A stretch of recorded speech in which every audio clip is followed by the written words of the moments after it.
Bonjour à toutes et à tous. Bienvenue sur les terrains de Sacré-Cœur en cette belle journée ensoleillée et à ce qui sera ma dernière communication officielle avec vous, car, eh bien oui, à la fin juin, je commencerai un nouveau chapitre de ma vie qu'on appelle, de façon bien sympathique, la retraite active.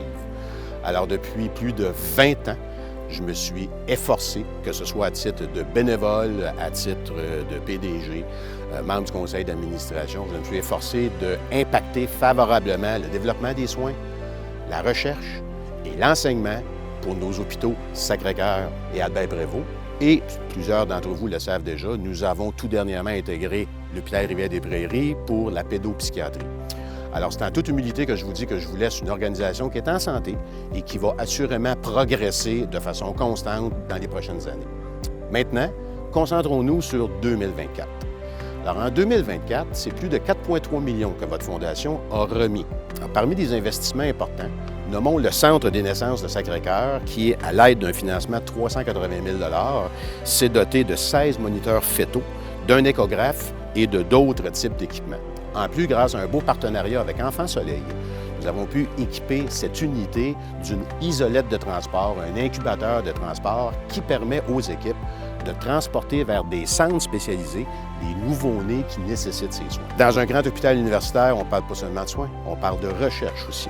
Alors, il est naturel d'appuyer la recherche et leurs équipes, et c'est à la hauteur de 2,3 millions qu'en 2024, on l'a fait pour supporter les efforts du Centre de recherche de l'hôpital Sacré-Cœur. On s'est engagé à investir tout près d'1 million pour notamment le projet de recherche du Dr Bernard L'Espérance, hémato-oncologue ici à Sacré-Cœur. Ce projet vise à répertorier des données précieuses qui guideront les médecins pour offrir des traitements les plus adaptés et plus efficaces pour soigner différents types de cancers. Pour réussir à donner à nos archivistes registraires les outils pour pouvoir faire ça en temps réel, on veut développer des outils d'intelligence artificielle et d'apprentissage automatique pour leur permettre de repérer automatiquement, justement, quand les patients rechutent de leur cancer, pour pouvoir finalement identifier les nouveaux traitements et, à terme, être capable d'évaluer si, dans le fond, l'ensemble de la survie sans progression de nos patients correspond à ce qui est attendu.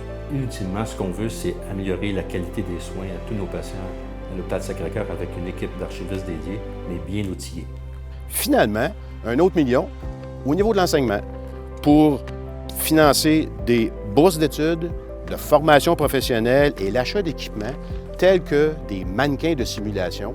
On a d'ailleurs 2 nouveaux mannequins qu'on appelle Emma et Simon et qui permettent aux étudiants en médecine et aux autres professionnels de la santé de se perfectionner et aussi dans un environnement qui est sécuritaire et contrôlé, qui s'approche le plus près possible de la réalité.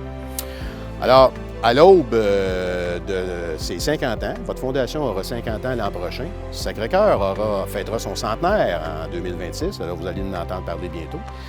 On n'est pas peu fiers de vous dire qu'on a dépassé la barre des 100 millions d'investissements à Sacré-Cœur et à Albert-Prévost. Et ça, c'est sans compter des engagements qu'on a pris dans les dernières années qui vont se concrétiser dans les prochaines années à la hauteur de 25 millions. Donc, on a dépassé la barre des 125 millions à Sacré-Cœur et à Albert-Prévost. Et ça, c'est grâce à vous, c'est grâce à votre générosité.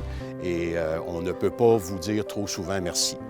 Et je tiens à remercier aussi l'équipe de la permanence, le conseil d'administration, l'équipe des soins, de l'administration, les donateurs, les ambassadeurs qui m'ont permis, au courant des dernières années, de bien assumer la mission de la Fondation. Et soyez assurés que même si je prends ma retraite, je ne serai jamais très, très loin de vous.